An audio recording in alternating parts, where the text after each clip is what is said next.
Welcome to Learn Short and Typing with Vikas sir. Transcription number 1, volume number 180 word per minute. Start. Now, sir, honorable members will recall that the bill was introduced in the House of the People on the 2nd September 1953. It has had a long history and in one form or another it has been before the public since the end of 1949 in the statement of objects and reasons the various stages through which the bill has passed since 1946 have been summarized and I need not recapitulate on this occasion the circumstances in which the then government of India took the decision in early 1946 to initiate an inquiry into the reform of our company law. I would remind honorable members that between 1946 and 1948 the entire field of company law was carefully revived by two distinguished company lawyers who were appointed to recommend the broad lines on which the present act should be revised.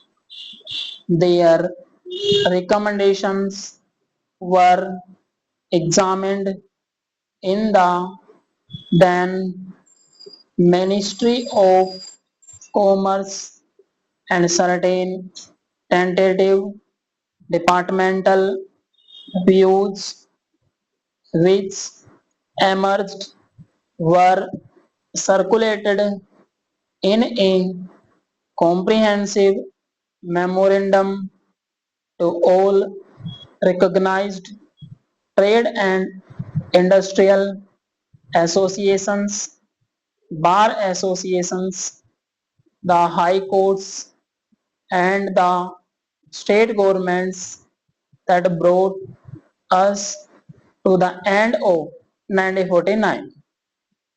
Many representations on this memorandum were duly received from chambers of commerce, trade and industrial associations, state governments, and the general public. At the end of 1950, the government of India appointed a committee under the chairmanship of Sri Baba to go into the entire question of the revision of the Companies Act with particular reference to its bearing on the development of trade and industry in this country. This committee examined a large number of witnesses in many parts of the country and submitted its report in March 1952, this report again was circulated to all state governments, chambers of commerce, trade associations, high courts, and many other bodies at the same time. A special officer was appointed in the Department of Economic Affairs, Ministry of Finance to examine the report in the light of the views duly re- received from the interested public and to submit proposals to government for the revision of the present act. The bill now before the House is based largely on the recommendations of the company law committee modified in a few particulars. Honorable members will notice that so far as public relations go, the bill has covered adequate ground in a measure like the company's bill, however, which covers the entire field of the operation of joint stock companies, the limits of consultation and discussion can never be exhausted, and I would like to inform honorable members that although the bill was introduced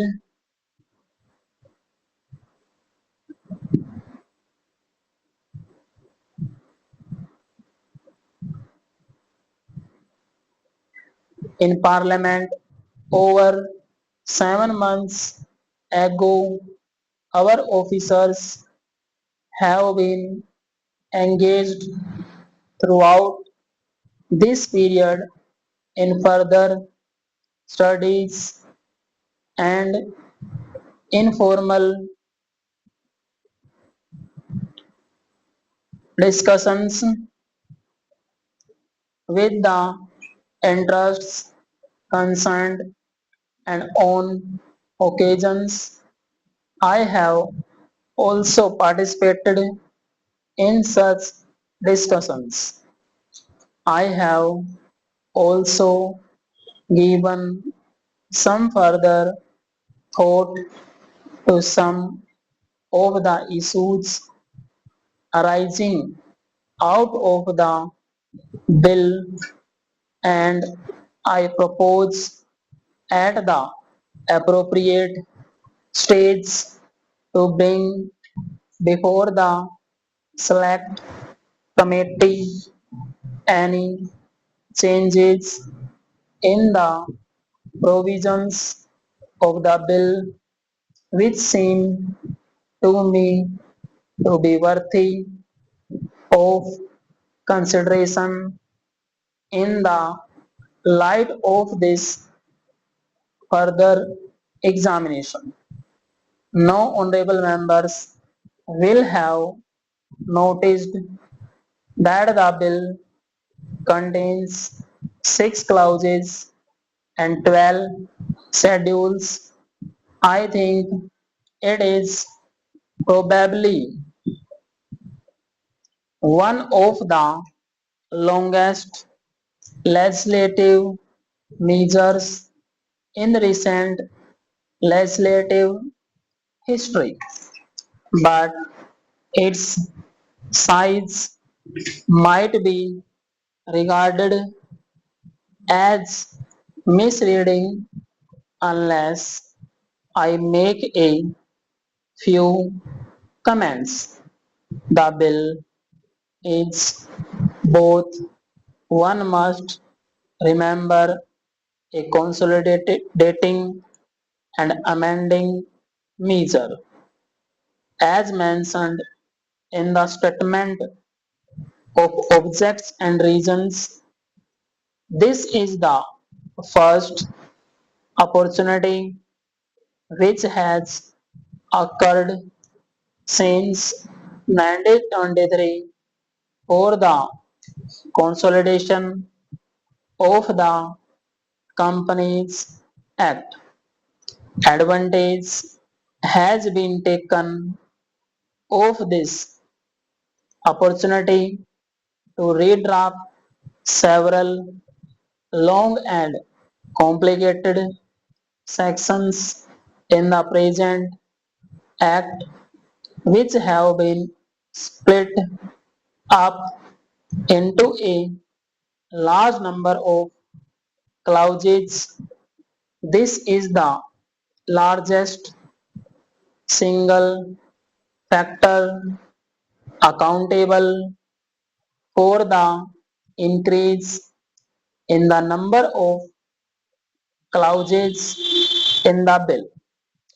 New clauses embodying substantial changes in the present law would hardly constitute more than a small fraction of the bill.